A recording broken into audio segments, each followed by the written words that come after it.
Саламатсыздар ма? Алгебралық бөлшектерді қосу және азайту тақырыбында есептер шығарайық. Номер 39-да 16-шы есептің 6-шысын шығарайық. Жақшаның сыртындағы 5-ке және 4-ке ең кіші ортақ еселік болатын санды табамыз, ол 20.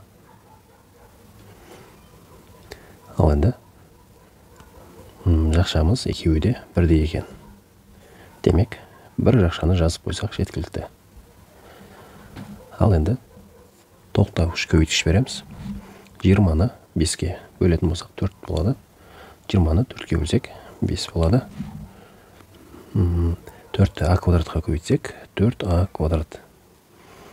Азайтылған 5-ті б квадратқа көбейтсек 5б квадрат.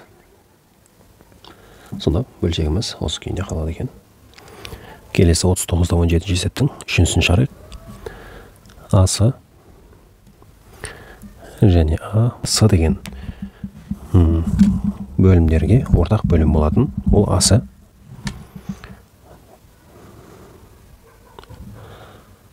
Бөлімі асы болады.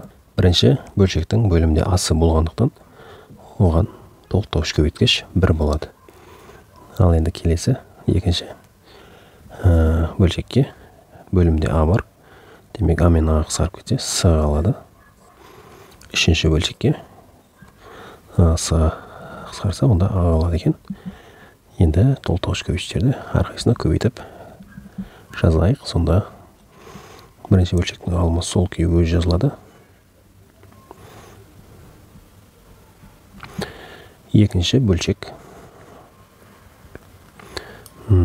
алымы с-ға көбейтіліп жазылады.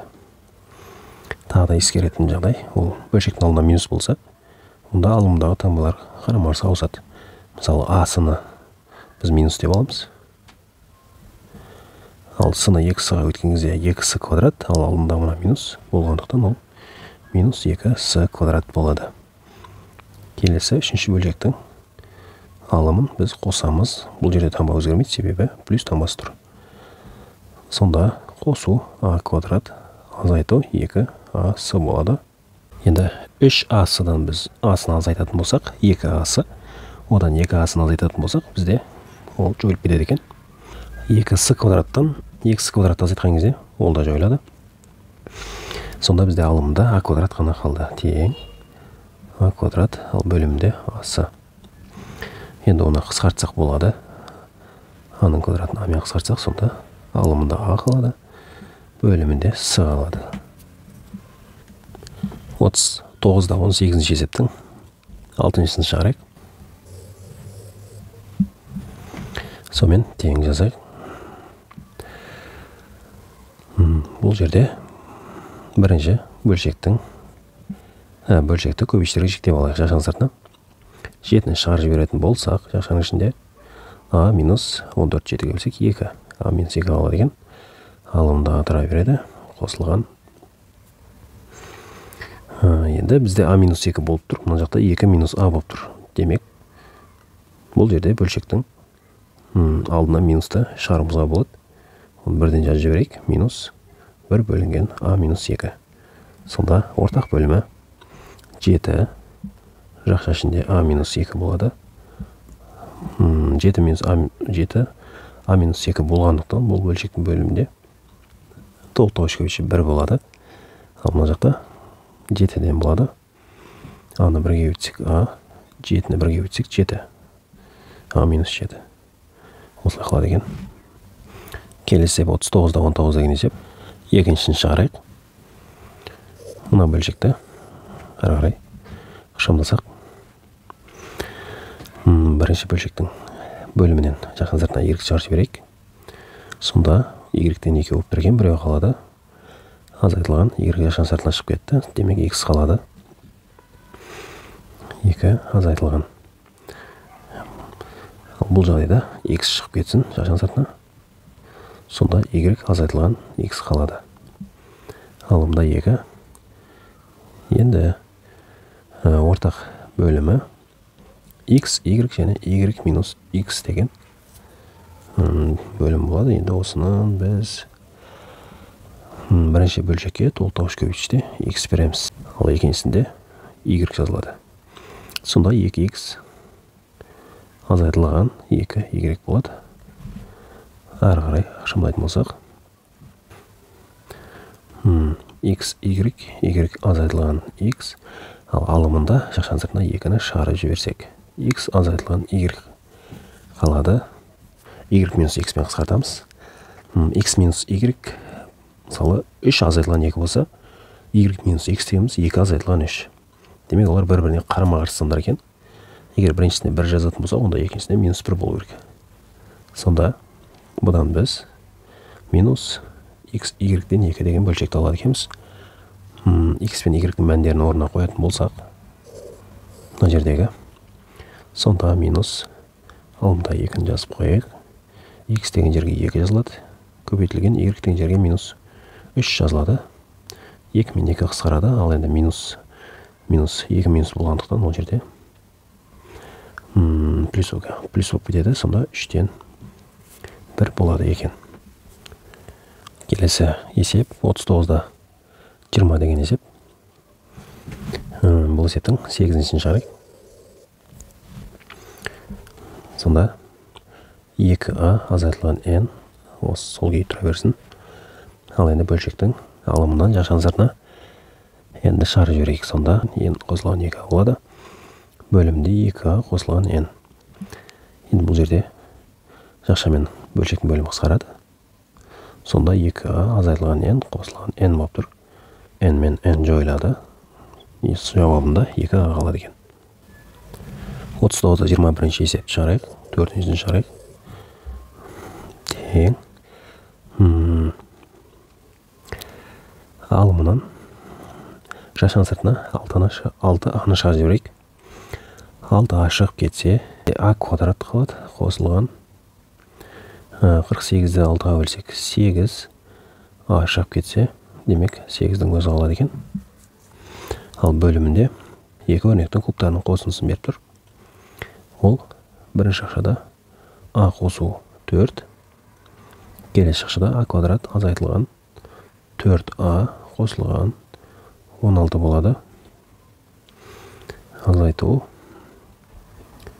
3a квадрат сол күйі жазылсын. Ал енді бөлшектің бөлімінде бұл бізде сол күйі жазылады, және ол мынаған дейін көріп тұрық.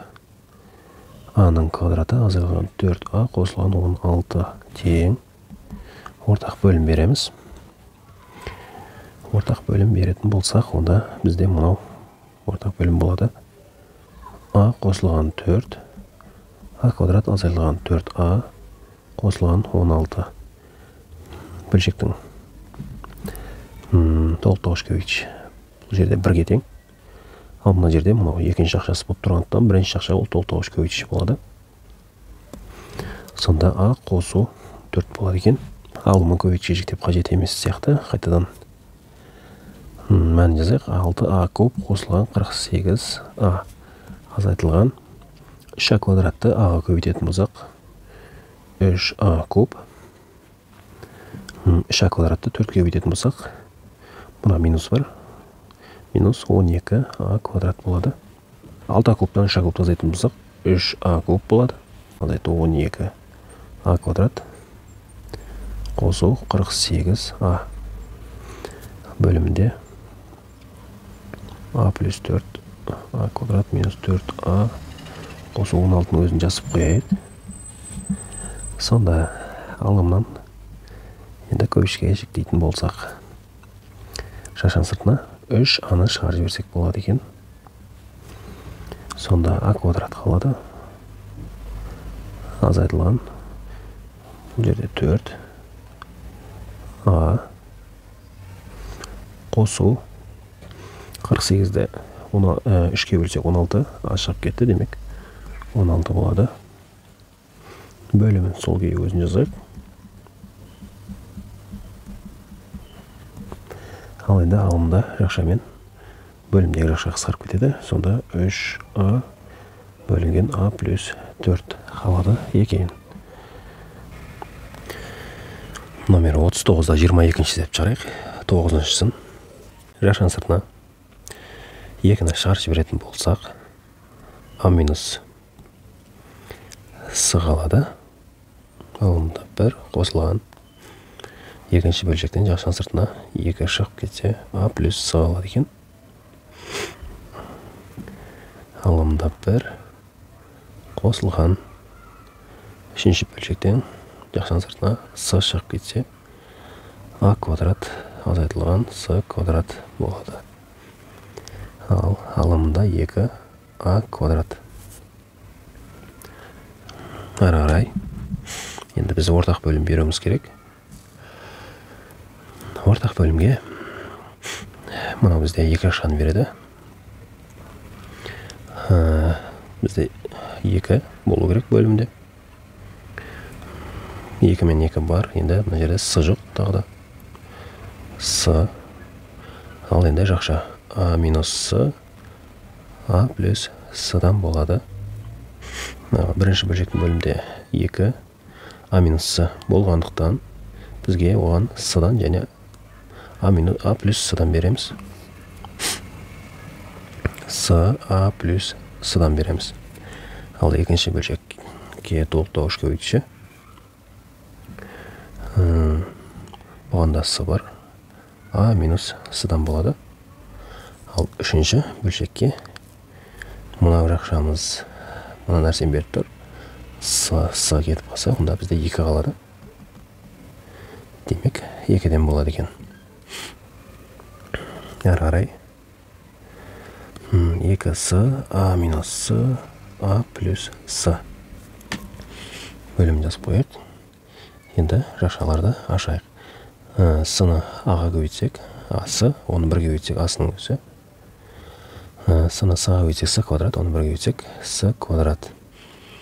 Қосу а-сы, азайту с квадрат болады. Ал енді 2а квадратты 2-ге өтетін болсақ, қосу 4а квадрат болады. Ары қарай.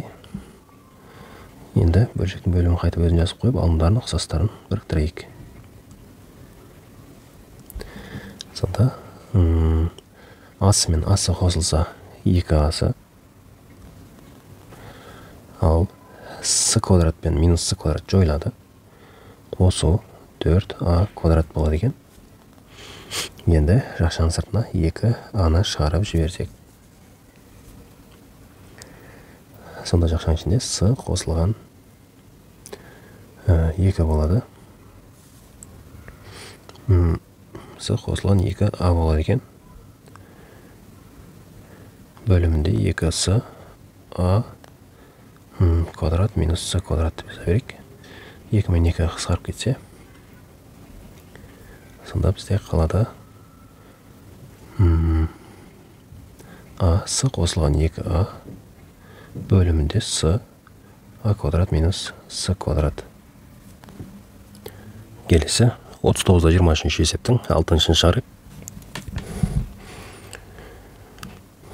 Ортақ бөлім берейік. Бұл жерде а куб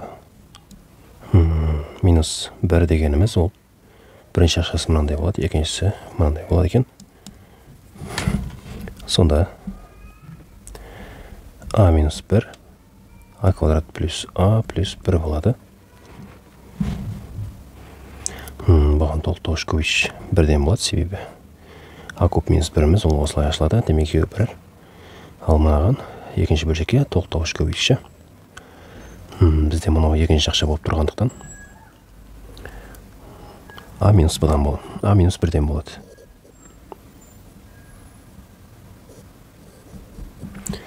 Ал енді үшінші бөлшекке екінші жақшасы болады. Ол а квадрат плюс а плюс 1. Енді көбейтіп шамдайық. 2а квадрат плюс 7а қосылған 3 1-ге көбейтілді. Ал енді мына бөлшектің алдында минус болғандықтан олардың таңбалары қарама-қарсы өзгеру керек.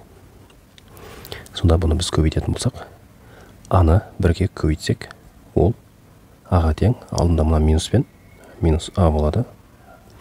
Аны минус 2аға көбейтсек, минус 2а квадрат болады. Ал алдындағы мына минуспен плюс 2а квадрат.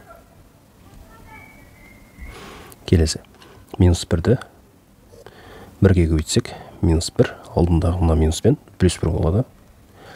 Келесі. Минус 1-ді минус 2а-ға көбейтетін болсақ, плюс 2а болады. Алдындағы мына минуспен минус 2а болады.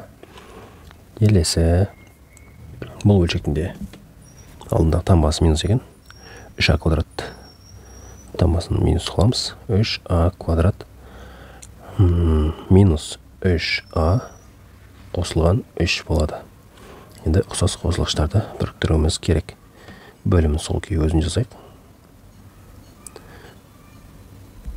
Алымда ұқсастары 2а квадрат минус 3а квадрат екен. 2а квадрат 4а квадрат болса, одан 3а квадрат айтсақ а квадрат. Келесі. 7а, одан а-ны азайтсақ 6а, одан 2а-ны азайтсақ, одан 4а болады. Мына жақта минус 3а болып тұр, демек а қалады екен. Плюс а. Ал енді сандарды 3, 1-ді қоссақ 4, 4-ке 3-ті қоссақ, 4-ке 3-ті қоссақ 7 болады, плюс 7. Ой, мына жерде минус болу керек екен ғой. Сонда минус 3 пен 3 жойылып кетсе, бізде бір ғана қалады екен. 7 болмайды, ол жерде 1 болады. Сонда бұл 2 бөлшектің алдымен бөлімдегі жақша қысқарып кетсе, сонда минус 1-ден 1 болады екен.